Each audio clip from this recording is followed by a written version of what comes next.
Puji Tuhan, Shalom Alahim. Saya ucapkan selamat malam, selamat bertemu kembali dalam kasih Tuhan kita Yesus Kristus. Kita akan mulai ibadah kita pada petang hari ini, baik yang ada di gereja maupun yang ada di jemaat yang ada di rumah masing-masing.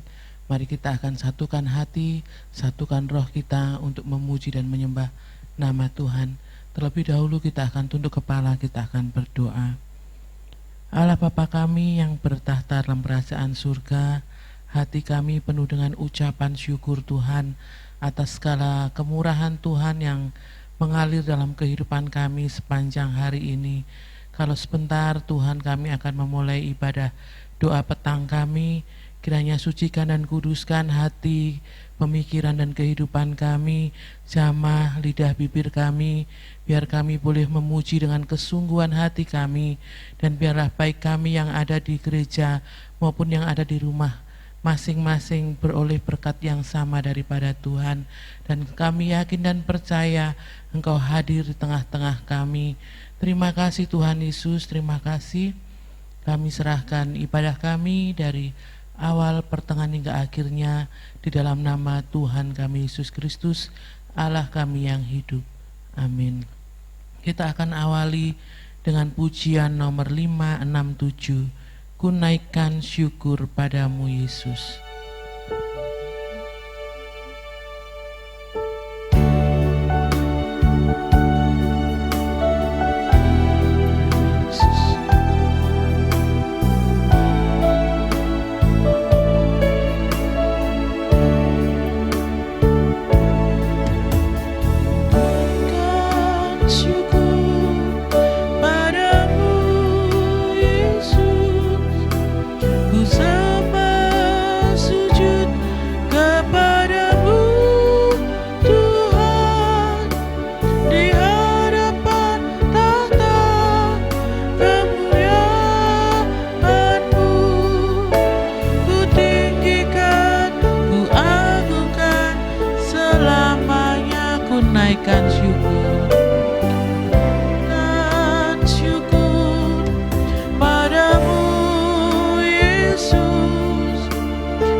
puji, segala puji, syukur bagimu. Ku tinggikan namamu selalu, kemuliaan hanya bagimu. Terpujilah namamu.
Terima kasih Tuhan,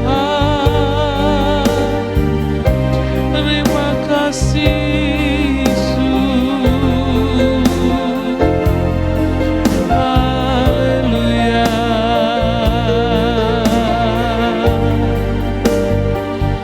haleluya.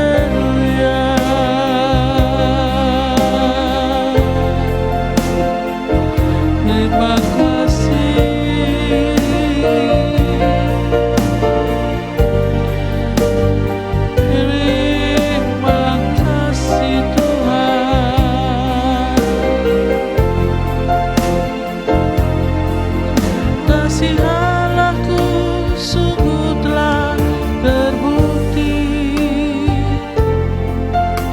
Ketika Dia serahkan anaknya,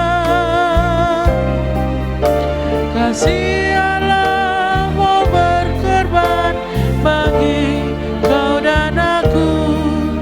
Tak ada kasih seperti kasih-Mu, kasih Allahku. Kasih Allahku sungguh telah terbukti. Ketika Dia serahkan anaknya, kasih Allah mau berkorban bagi kau dan aku. Tak ada kasih seperti kasih-Mu. Bersyukur, bersyukur, bersyukur. Bersyukur karena kasih setiamu. Ku sabar, ku sabar, ku sabar dan ku sabar. Selama hidupku ku sembah Kau Tuhan. Kasih Allahku sungguh telah terbukti. Ketika Dia serahkan anaknya, kasih Allah mau berkorban bagi kau dan aku. Tak ada kasih seperti kasih-Mu, kasih Allahku. Kasih Allahku sungguh telah terbukti.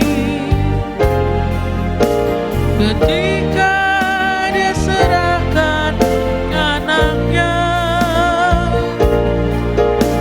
kasih Allah mau berkorban bagi kau dan aku. Tak ada kasih seperti kasih-Mu. Bersyukur, bersyukur, bersyukur. Bersyukur karena kasih setiamu. Ku sabar, ku sabar, ku sabar dan ku sabar. Selama hidupku ku sembah Kau Tuhan. Kasih Allahku sungguh telah terbukti. Ketika Dia serahkan anaknya, kasih Allah mau berkorban bagi kau dan aku. Tak ada kasih seperti kasih-Mu. Bersyukur, bersyukur, bersyukur. Bersyukur karena kasih setiamu. Ku sabar, ku sabar, ku sabar dan ku sabar.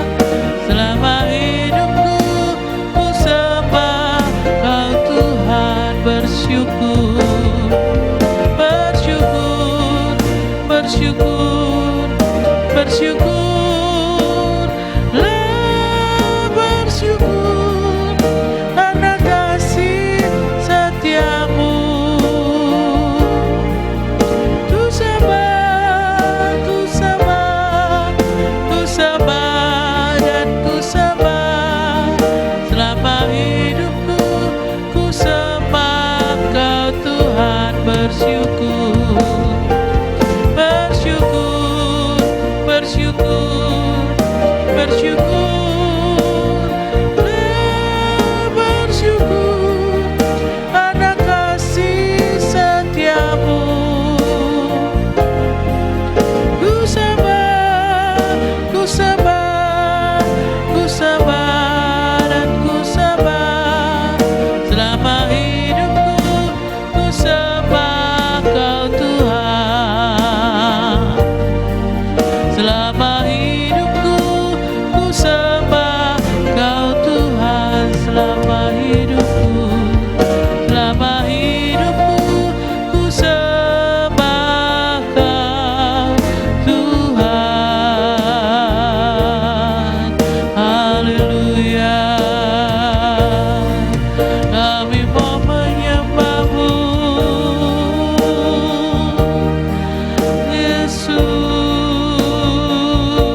biarlah pujian ini menjadi ucapan syukur kita. Biarlah selama hidup kita terus untuk menyembah Tuhan. Kita akan masuk di dalam doa syafaat. Kita terus berdoa untuk bangsa Indonesia. Biar kiranya Tuhan melawat, Tuhan menjamah. Biar belas kasih Tuhan saja yang akan melalukan wabah virus corona yang ada, baik di Indonesia, di kota kita Lamongan, bahkan di negara-negara yang lain yang ada di muka bumi ini. Biar Tuhan memberikan belas kasihan-Nya untuk memulihkan bangsa, memulihkan kota, bahkan bumi kita. Biarlah kiranya boleh dilalukan dari segala virus-virus yang ada.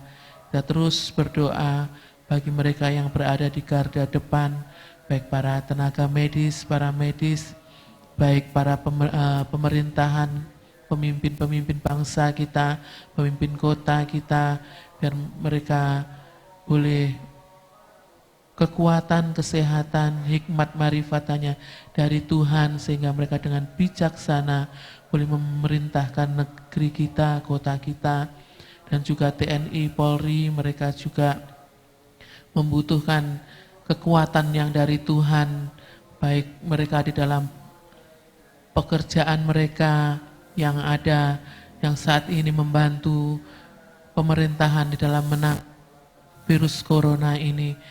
Biar TNI Polri bersatu dan boleh ikut menjaga keamanan baik di kota, baik di negara kita. Kita doakan juga untuk gereja Tuhan di tempat ini, pekerjaan Tuhan, biar boleh kembali berjalan sesuai dengan kehendak Tuhan. Biar kiranya Tuhan akan melawat, memberkati setiap jam-jam ibadah, walaupun saat ini kita masih berada di rumah masing-masing di dalam beribadah, tapi biarlah tidak mengurangi kesetiaan kita untuk mencari Tuhan di dalam kehidupan pribadi, lepas pribadi. Kita doakan para pelayan Tuhan, mulai dari Bapak Ibu Gembala, Penatua, para diaken, pelayan-pelayan Tuhan yang semua terlibat di dalam melayani Tuhan, terlebih mereka yang dengan setia menjadi pendoa-pendoa syafaat. Kita doakan mereka, Tuhan mengikat dengan tali kasih-Nya, sehingga kita para pelayan-pelayan Tuhan boleh semakin dikuatkan, ditambah-tambahkan kesetiaan di dalam melayani Tuhan, biar kita boleh bersatu hati mengembangkan pekerjaan Tuhan di tempat ini. Kita juga berdoa untuk jemaat Tuhan yang ada, biar kiranya Tuhan memberkati dimanapun mereka berada saat ini. Tuhan memberkati kehidupan jemaat yang ada, mulai dari kanak-kanak sampai lanjut usia. Saya serahkan kepada Ibu Gembala untuk memimpin di dalam doa syafaat kita pada malam hari ini. Gembala kami yang baik, Tuhan Yesus, kembali pada kesempatan malam hari ini, hati kami penuh dengan ucapan syukur kepadamu, karena kasih-Mu, kemurahan-Mu yang tak pernah habis-habisnya terus Kau curahkan dalam kehidupan kami. Walaupun di tengah-tengah virus corona, tapi kami boleh merasakan bagaimana kasih dan kemurahan Tuhan itu terus berlaku di dalam kehidupan kami. Sampai saat malam hari ini kami boleh ada sebagaimana kami ada. Semua ini hanya karena kasih dan anugerah-Mu. Tuhan, sebelum kami masuk dalam doa syafaat, ampuni segala dosa dan kesalahan kami, kekurangan kami, kesalahan dosa yang sengaja dan tidak sengaja. Tuhan ampuni, sucikan, kuasa darah Yesus sanggup untuk menyucikan segala dosa-dosa kami, juga dosa-dosa bangsa kami. Tuhan, biarlah Tuhan pengampunan yang dari Tuhan, Tuhan curahkan, sehingga negeri kami pun boleh mengalami damai dan sejahtera-Mu. Tuhan, kami serahkan pemimpin-pemimpin kami yang ada, baik yang di kota, baik yang ada di daerah-daerah, maupun sampai kepada pimpinan yang tertinggi.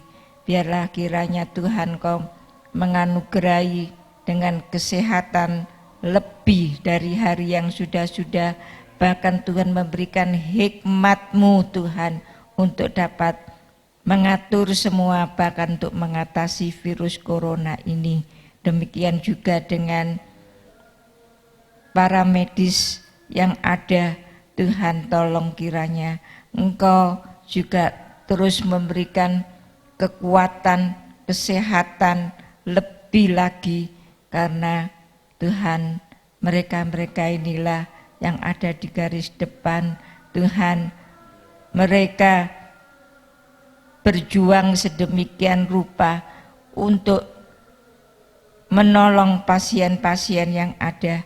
Tuhan, Engkau terus memberikan pimpinanmu, pertolonganmu Tuhan, sehingga mereka-mereka yang sudah sakit Tuhan, yang sudah terkena dengan virus corona ini, Tuhan berikan mujizat-Mu, berikan kesembuhan Tuhan, dan biarlah kami-kami yang ada, yang sehat ini, masyarakat yang ada Tuhan, kami mau untuk mentaati apa yang menjadi anjuran dari pemerintah, bahkan juga nasihat-nasihat dari dokter untuk kesehatan, kebersihan yang ada, jaga jarak, memakai masker dan lain sebagainya. Boleh kami lakukan Tuhan, supaya kami semuanya tetap ada di dalam kesehatan yang baik.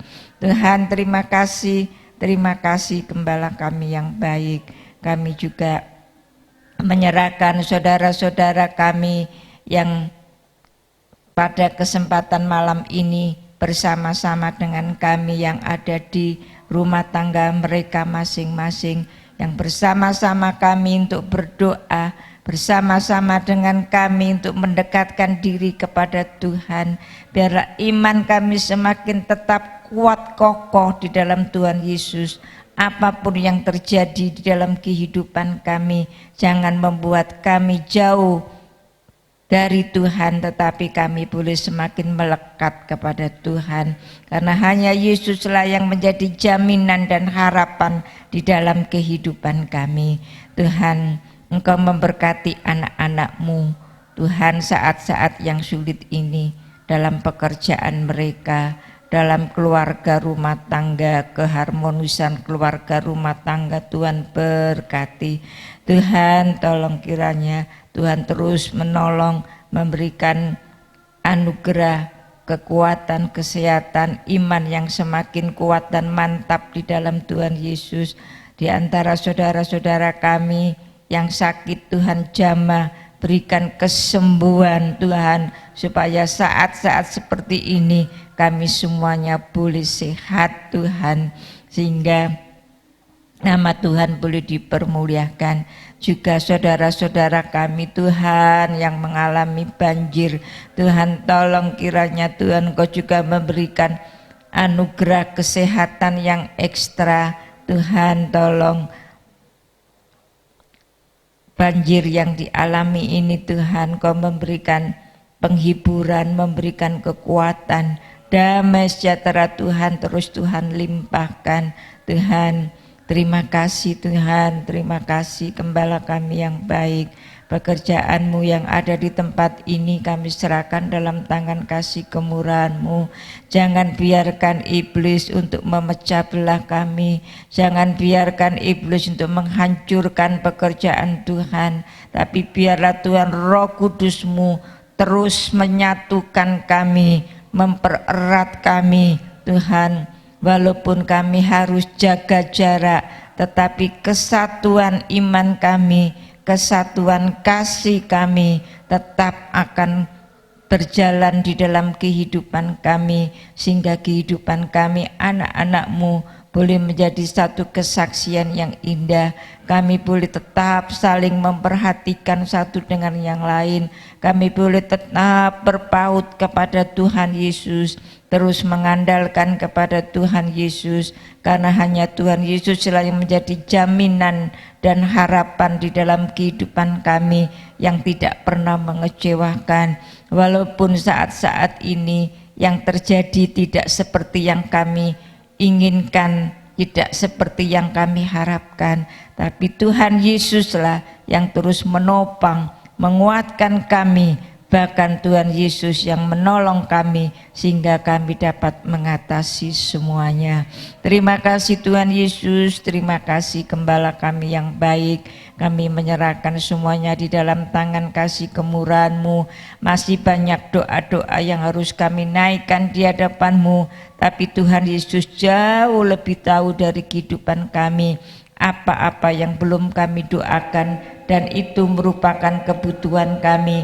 Tuhan Yesus pun sudah memberkati dan melengkapi. Malam hari ini juga kami menyerahkan untuk hamba-Mu Bapak Paulus, Tuhan Kau jamah, Tuhan berikan kesembuhan, berikan kesehatan lebih dari hari yang sudah-sudah, supaya dengan tubuh yang sehat boleh bersama-sama kami kembali untuk melayani Engkau. Amin. Sesuai dengan talenta dan karunia yang Tuhan berikan kepadanya. Dan sebentar kami akan menerima sebagian daripada firman-Mu. Sungguh Tuhan, saat-saat seperti ini kami membutuhkan firman-Mu untuk menjadi pegangan dalam kehidupan kami, sehingga iman kami tidak terombang-ambing, tapi kami tetap kuat berdiri apapun yang terjadi. Tuhan Yesus, firman-Mu itulah yang memberikan kekuatan dan kemampuan di dalam kehidupan kami, dan kami sanggup untuk melakukannya, terus hidup di dalam kekudusan, hidup di dalam kebenaran firman-Mu, dan melalui kehidupan kami nama Tuhan dipermuliakan, bahkan kami dimanapun berada disukai oleh semua orang, nama Tuhan boleh dipermuliakan. Berfirmanlah Tuhan, kami siap untuk menerimanya, dan kami sambut firman kebenaran-Mu di dalam berkat nama Juru Selamat kami yang hidup, Tuhan Yesus Kristus. Haleluya, amin. Selamat malam Bapak Ibu serta saudara sekalian. Kita hari-hari ini bertahan di dalam satu keberadaan yang sama, yaitu tetap berdoa dan semakin berdoa untuk membangun kehidupan lebih dekat kepada Tuhan.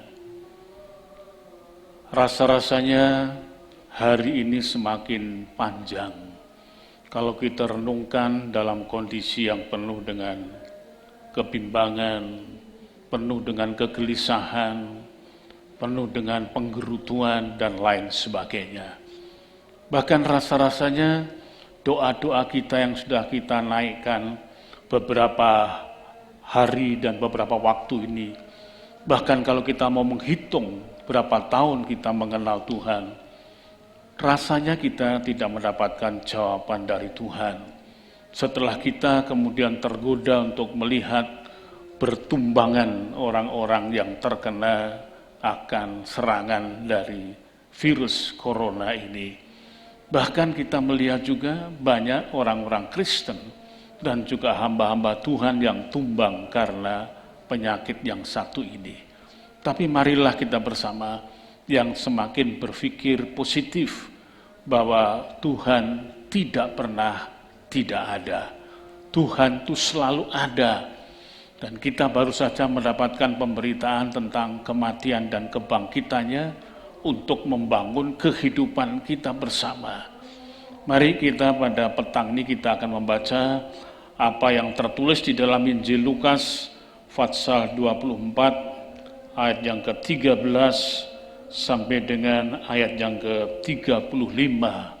Cukup panjang pembacaan kita pada petang hari ini. Akan saya bacakan dengan seksamalah saudara mendengarkannya, supaya kita bersama-sama mendapatkan kekuatan dari pembacaan kita ini. Pada hari itu juga 2 orang dari murid-murid Yesus pergi ke sebuah kampung bernama Emmaus yang terletak kira-kira 7 mil jauhnya dari Yerusalem. Dan mereka bercakap-cakap tentang segala sesuatu yang telah terjadi. Ketika mereka sedang bercakap-cakap dan bertukar pikiran, datanglah Yesus sendiri mendekati mereka, lalu berjalan bersama-sama dengan mereka. Tetapi ada sesuatu yang menghalangi mata mereka sehingga mereka tidak dapat mengenal Dia. Yesus berkata kepada mereka, "Apakah yang kamu percakapkan sementara kamu berjalan?" Maka berhentilah mereka dengan muka muram. Seorang dari mereka, namanya Kleopas, menjawabnya, "Adakah engkau satu-satunya orang asing di Yerusalem yang tidak tahu apa yang terjadi di situ pada hari-hari belakangan ini?" Katanya kepada mereka, "Apakah itu?" Jawab mereka, "Apa yang terjadi dengan Yesus orang Nazaret? Dia adalah seorang nabi yang berkuasa dalam pekerjaan dan perkataan di hadapan Allah dan di depan seluruh bangsa kami. Tetapi imam-imam kepala dan pemimpin-pemimpin kami telah menyerahkan Dia untuk dihukum mati, dan mereka telah menyalibkannya. Padahal kami dahulu mengharapkan bahwa Dialah yang datang untuk membebaskan bangsa Israel. Tetapi sementara itu telah lewat 3 hari sejak semuanya itu terjadi. Tetapi beberapa perempuan dari kalangan kami telah mengejutkan kami. Pagi-pagi buta mereka telah pergi ke kubur dan tidak menemukan mayatnya. Lalu mereka datang dengan berita bahwa telah kelihatan kepada mereka malaikat-malaikat yang mengatakan bahwa Dia hidup. Dan beberapa teman kami telah pergi ke kubur itu dan mendapati bahwa memang benar yang dikatakan perempuan-perempuan itu, tetapi Dia tidak mereka lihat. Lalu Ia berkata kepada mereka, "Hai kamu orang bodoh, betapa lambannya hatimu sehingga kamu tidak percaya segala sesuatu yang telah dikatakan para nabi. Bukankah Mesias harus menderita semuanya itu untuk masuk ke dalam kemuliaannya?" Lalu Ia menjelaskan kepada mereka apa yang tertulis tentang Dia dalam seluruh kitab suci, mulai dari kitab-kitab Musa dan segala kitab nabi-nabi. Mereka mendekati kampung yang mereka tuju, lalu Ia berbuat seolah-olah hendak meneruskan perjalanannya. Tetapi mereka sangat mendesaknya, katanya, "Tinggallah bersama-sama dengan kami, sebab hari telah menjelang malam dan matahari hampir terbenam." Lalu masuklah Ia untuk tinggal bersama-sama dengan mereka. Waktu Ia duduk makan dengan mereka, Ia mengambil roti, mengucap berkat, lalu memecah-mecahkannya dan memberikannya kepada mereka. Ketika itu terbukalah mata mereka, dan mereka pun mengenal Dia, tetapi Ia lenyap dari tengah-tengah mereka. Kata mereka seorang kepada yang lain, "Bukankah hati kita berkobar-kobar ketika Ia berbicara dengan kita di tengah jalan dan ketika Ia menerangkan kitab suci kepada kita?" Lalu bangunlah mereka dan terus kembali ke Yerusalem. Di situ mereka mendapati ke-11 murid itu. Mereka sedang berkumpul bersama-sama dengan teman-teman mereka.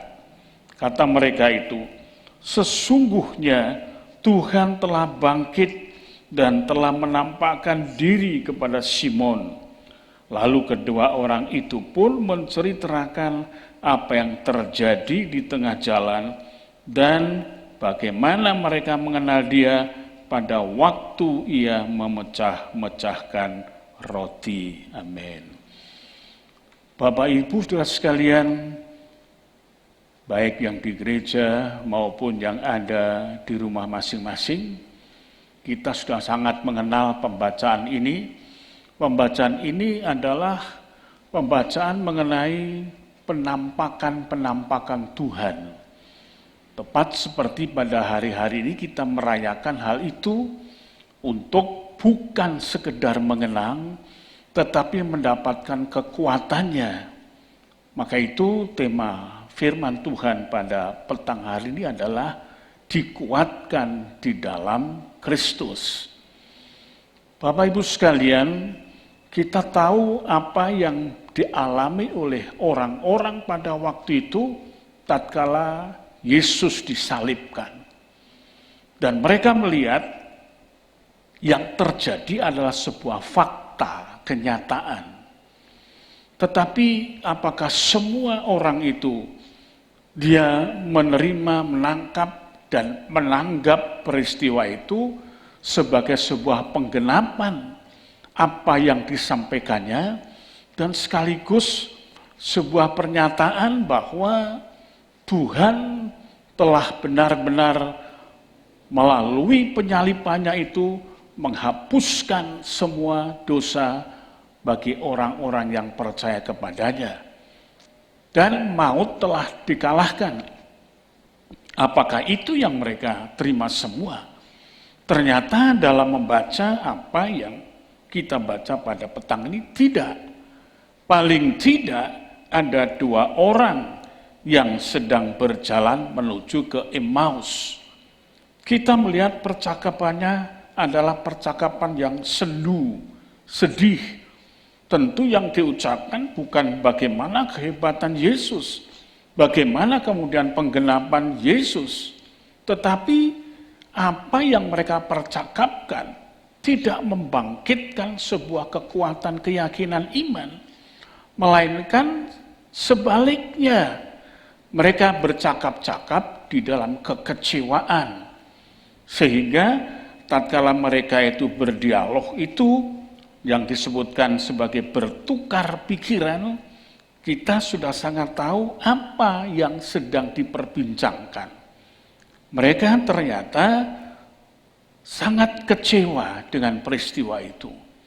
Dan saudara bisa membayangkan peristiwa itu. Peristiwa yang sangat-sangat menggemparkan. Sebab seseorang disalibkan begitu rupa, dan kemudian banyak murid-muridnya yang mengalami kekacauan, termasuk 2 orang yang berjalan ke Emmaus ini. Tatkala mereka melakukan perjalanan itu, tentu dengan hati yang kalut dan pikiran yang tidak jernih, sehingga tatkala ada orang ketiga yang bergabung dengan mereka, mereka tidak mengenali identitasnya. Mereka berjalan, kemudian orang ketiga itu bertanya karena melihat keasikan mereka itu. Saya bisa membayangkan keberadaan mereka yang wajahnya lesu dan juga keberadaan lunglainya langkah kaki mereka. Maka itu pantaslah orang ketiga ini bertanya dengan pertanyaan demikian, apakah yang kamu percakapkan sementara kamu berjalan? Itu sebabnya kemudian ditanggapi dengan muka muram. Mereka berhenti dan seorang dari mereka kemudian mengambil alih situasi seperti itu. Orang itu bernama Kleopas. Ia menjawab, adakah engkau satu-satunya orang asing di Yerusalem yang tidak tahu apa yang terjadi di situ pada hari-hari belakangan ini? Jelas ini adalah perkataan yang kurang bersahabat, nadanya pun juga sumbang, tidak memberikan kesan, ya senang kalau ada orang yang ketiga ini bergabung dalam perjalanan. Saudara sekalian, biasanya kalau kita di dalam keberadaan dalam perjalanan yang hanya berdua saja, kemudian bergabung orang yang ketiga, kita akan menyambutnya dengan antusiasme yang begitu kuat. Tetapi di sini tidak. Kenapa? Karena mereka menginginkan orang ketiga itu tahu peristiwa yang terjadi di Yerusalem pada waktu itu. Namun apa yang kemudian dijawab, dilanjutkan pertanyaannya itu oleh orang ketiga itu? Apakah itu? Ya. Jawabnya, apa yang terjadi dengan Yesus orang Nazaret? Dia adalah seorang nabi yang berkuasa dalam pekerjaan dan perkataan di hadapan Allah, di depan seluruh bangsa kami. Tetapi imam-imam kepala dan pemimpin-pemimpin kami telah menyerahkan dia untuk dihukum mati, dan mereka telah menyalibkannya. Padahal kami dahulu mengharapkan bahwa dialah yang datang untuk membebaskan bangsa Israel. Tetapi sementara itu telah lewat 3 hari sejak semuanya itu terjadi. Sampai di sini kita melihat bahwa sebetulnya apa yang digelisahkan oleh 2 orang yang berjalan ke Emmaus ini, yang satu bernama Kleopas, adalah fakta yang ditunggu-tunggu, yaitu yang mengharapkan Yesus itu yang adalah orang Nazaret menjadi pembebas bangsa Israel dari penindasan-penindasan Romawi yang ada. Tetapi disebutkan telah 3 hari belakangan ini tidak terjadi apa-apa. Saudara sekalian, rasanya pernyataan seperti ini mewakili keberadaan kita pada hari-hari ini. Kita sudah berdoa, kita sudah meminta kepada Tuhan supaya virus corona ini cepat dilalukan.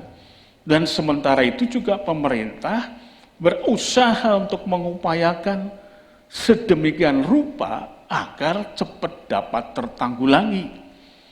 Namun dari doa anak-anak Tuhan yang berupaya, serta upaya pemerintah yang diusahakan, rasanya sama-sama kebentur jalan buntu. Kita melihat masih juga bertumbangan mereka-mereka itu yang mengalami benturan terhadap serangan dari virus corona, dan mereka bertumbangan mati. Dan kita tentu sudah melihat tayangan-tayangannya. Dan ini jangan sampai membuat kita ciut nyali sama seperti kedua orang yang berangkat ke Emmaus ini. Kita harus bisa melihat dan berani melihat ada orang ketiga yang tidak kelihatan, yang sedang berjalan juga di dalam pemikiran kita, di dalam perenungan kita, dalam keluh kesah kita, di dalam penderitaan kita hari-hari ini. Sosok yang satu itu adalah Yesus, Tuhan kita. Memang tidak kelihatan secara kasat mata, tetapi bila kita punya iman dan kita ingat akan firman-Nya, semua jelas tergambar di dalam kehidupan kita. Tuhan tetap menyertai kita. Mari sekarang kita akan melihat bagaimana kemudian apa yang menjadi bagian yang diharapkan itu ternyata betul-betul adalah Yesus yang hidup. Tetapi untuk sementara perjalanan ini, Yesus belum mengutarakan tentang siapa dirinya meskipun tanpa kata. Tetapi kita melihat perkataan yang dilanjutkan oleh mereka berdua adalah, tetapi beberapa perempuan dari kalangan kami telah mengejutkan kami. Pagi-pagi buta mereka telah pergi ke kubur dan tidak menemukan mayatnya. Lalu mereka datang dengan berita bahwa telah kelihatan kepada mereka malaikat-malaikat yang mengatakan bahwa ia hidup. Dan beberapa teman kami telah pergi ke kubur itu dan mendapati bahwa memang benar yang dikatakan perempuan-perempuan itu, tetapi dia tidak mereka lihat. Dalam percakapan selanjutnya, ia menceritakan tentang perempuan-perempuan yang di mata bangsa pada waktu itu perempuan-perempuan adalah sosok pribadi yang sangat lemah dan kurang mendapatkan tempat di dalam kehidupan mereka. Kata-katanya, ceritanya, pendapatnya, dan lain sebagainya kurang mendapatkan penghargaan di antara laki-laki. Lalu itu sebabnya dia mengatakan memang perempuan-perempuan itu melihat, tetapi ya tidak melihat dia. Yang dilihat adalah kosong. Tidak ada sesuatu apa dan bagaimana. Kehampaan itu menyelimuti mereka semua. Kita melihat dalam bukti perjalanan hidup kita, kadang-kadang separuh perjalanan kita pun juga, kita merasa Tuhan tidak nampak dalam kehidupan kita. Tuhan tidak memberikan pembelaan yang nyata, yang jelas. Saudara, kita sudah berupaya untuk bisa membangun kehidupan disiplin yang tinggi. Memakai masker, kemudian meminum banyak vitamin, membangun tubuh supaya sehat. Tetapi masih juga ada orang-orang yang sembrono. Mereka percaya sebab virus itu tidak kelihatan, maka tidak memberikan kegentaran pada mereka.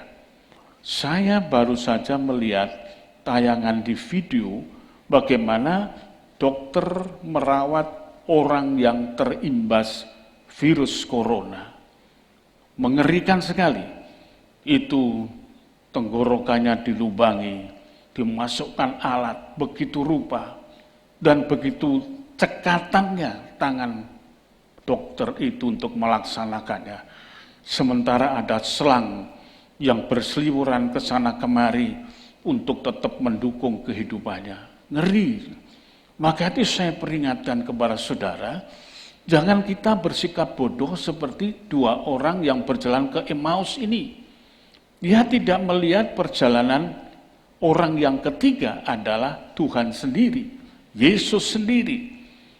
Lalu kemudian sembrono untuk mengatakan, menceritakan kata-kata padahal yang disampaikan adalah bentuk penyesalan dan bentuk untuk membukankan Yesus itu sebagai yang menjadi pelepas mereka. Dia mengatakan padahal kami dahulu, berarti sekarang tidak.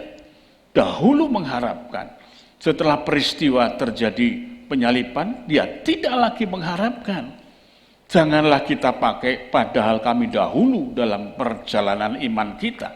Apapun yang terjadi, tetaplah kita berpijak pada iman yang sudah dianugerahkan Tuhan pada kita. Bukankah Filipi 1 ayat yang ke-29 mengungkapkan bahwa kita itu mendapat anugerah bukan saja untuk beriman, karena iman sebagai anugerah, tetapi juga untuk menderita untuk Dia.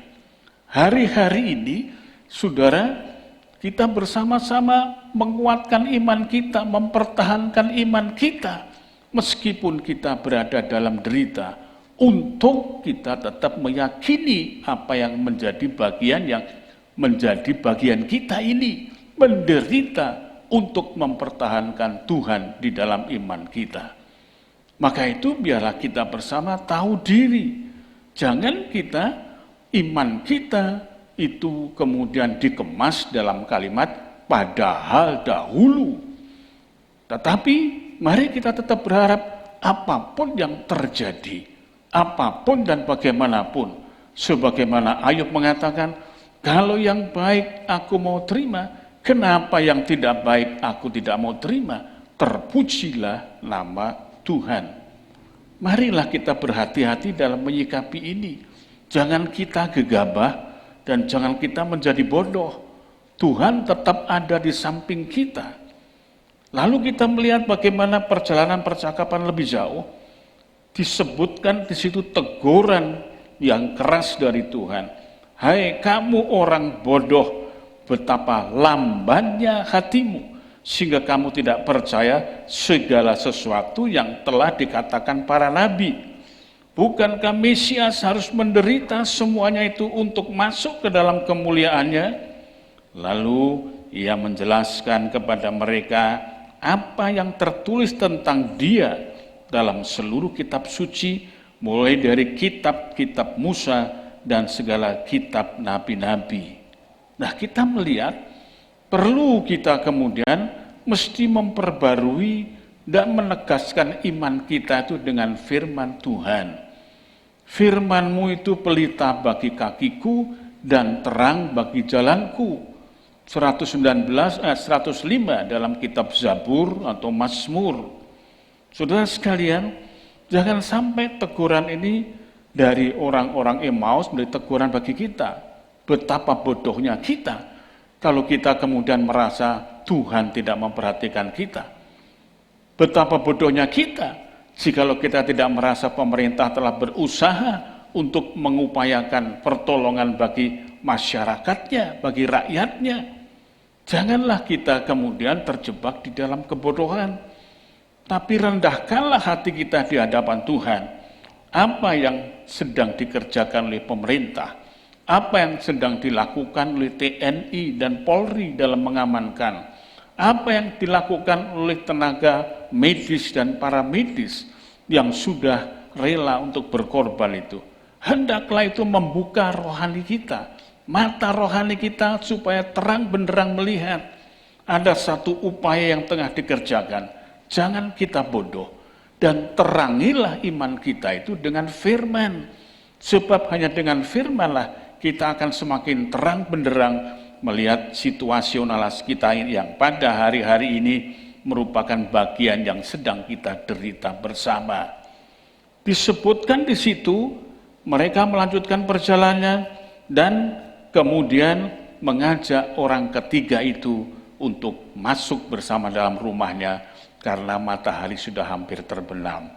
Dan itu memang tradisi yang sangat etis untuk tidak membiarkan orang musafir yang dalam perjalanan itu biar dia kemalaman di tengah jalan, kemudian dia bisa untuk menginap di mana saja. Ada di bawah pohon, ada di pinggir jalan, dan lain sebagainya. Maka itu diajaklah masuk dan dijamu. Dan kita melihat ketika mereka itu duduk makan, mereka kemudian mengambil roti, mengucap berkat, lalu memecah-mecahkannya dan memberikannya kepada mereka. Orang ketiga itu membuat pikiran mereka itu terbuka. Murid-murid Tuhan, orang-orang Kristen pada waktu itu, mereka sudah terbiasa melakukan akan perjamuan. Dan kita melihat itu semua sudah terdata di dalam otak mereka masing-masing, dalam pikiran masing-masing. Dan itu data perlu diungkap supaya mereka tahu. Untuk itulah kemudian orang ketiga itu membuka kenangan yang terselip dalam ingatan mereka, yaitu dengan visualisasi duduk, makan, mengambil roti, mengucap berkat, memecah-mecahkannya. Ketika itu terbukalah mata mereka. Pernah terjadi hal seperti ini. Dan siapa orang yang melakukan itu yang biasa memimpin? Yesus. Lalu kemudian mereka ingat, tentulah ini dia. Maka itu mereka pun mengenal dia dengan kalimat dalam teknis pengungkapan bahasanya, terbukalah mata mereka. Ingatan kesadarannya muncul. Munculkanlah kesadaran dan ingatan kita terhadap pertolongan-pertolongan Tuhan pada masa lalu. Jangan pertolongan Tuhan itu kemudian tidak diingatkan begitu saja. Ingatlah pertolongan Tuhan supaya kita pun juga bangkit keyakinan iman kita di dalam Tuhan. Dan itu sangat perlu dalam situasi yang seperti ini. Nyanyikanlah, pujikanlah tentang hal pertolongan Tuhan kepada kita bersama. Maka kemudian kita melihat mereka kemudian berkata, mereka hangus berkobar-kobar tatkala orang ketiga yang mereka kenal itu adalah Yesus memberitakan, membacakan firman Tuhan, dibangkitkan kembali. Satu-satunya yang bisa membangkitkan kita adalah ingat pada firman kebenarannya dan kita akan melanjutkan perjalanan. Bukan lagi kita nikmati sendiri, tapi saksikanlah kepada yang lain. Mereka bertemu dengan ke-11 rasul-rasul yang tersisa itu, lalu kemudian mereka bergabung, nimbrung menyampaikan pengalamannya di tengah jalan. Dan ini membuat mereka kemudian bangkit kembali dalam semangat yang luar biasa. Semangatlah saudara, di dalam situasi seperti ini, Yesus tetap menyertai kita bersama. Amin. Mari kita tunduk kepala, kita berdoa. Saudara yang hatimu merasa kecewa, dan yang hatimu merasa betul-betul dalam ketakutan, saudara bisa pegang dadamu dan katakanlah, Yesus, aku akan berdoa. Bapa di dalam sorga, terima kasih Engkau selalu berserta di dalam perjalanan kami.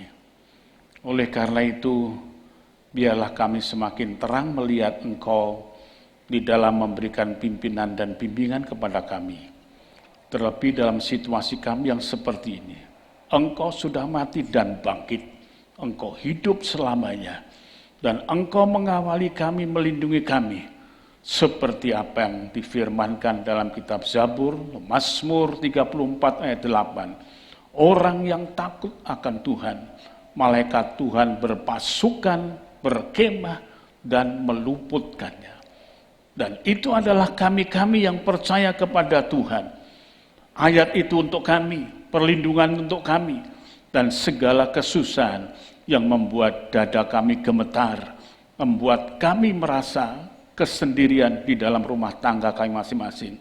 Di dalam nama Tuhan Yesus, kami persilahkan Tuhan untuk mengubahkan hati kami ini, hati yang sejahtera, dan Tuhan membela negeri dan bangsa kami, pemerintah kami, sehingga tidak ada satupun bangsa kami yang putus asa, tapi biar tetap berjalan, terang firman-Mu semakin menerangi dalam berbagai bentuk dan berbagai peristiwa yang Tuhan adakan, supaya kami bangsa Indonesia ini tahu bahwa Engkau tetap menyertai kami. Terima kasih Bapa, terima kasih Tuhan Yesus, semua hormat, puji, dan sembah hanya kami sampaikan di dalam Engkau saja, Tuhan Yesus Kristus. Haleluya.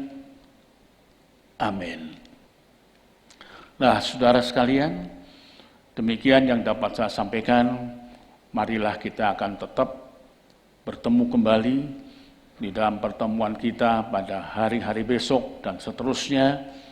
Lalu hendaklah nanti tiap-tiap kita bertemu, saya sudah bisa mendapat berita atau kabar saudara tetap di dalam kekuatan Tuhan dan di dalam penghiburan Tuhan.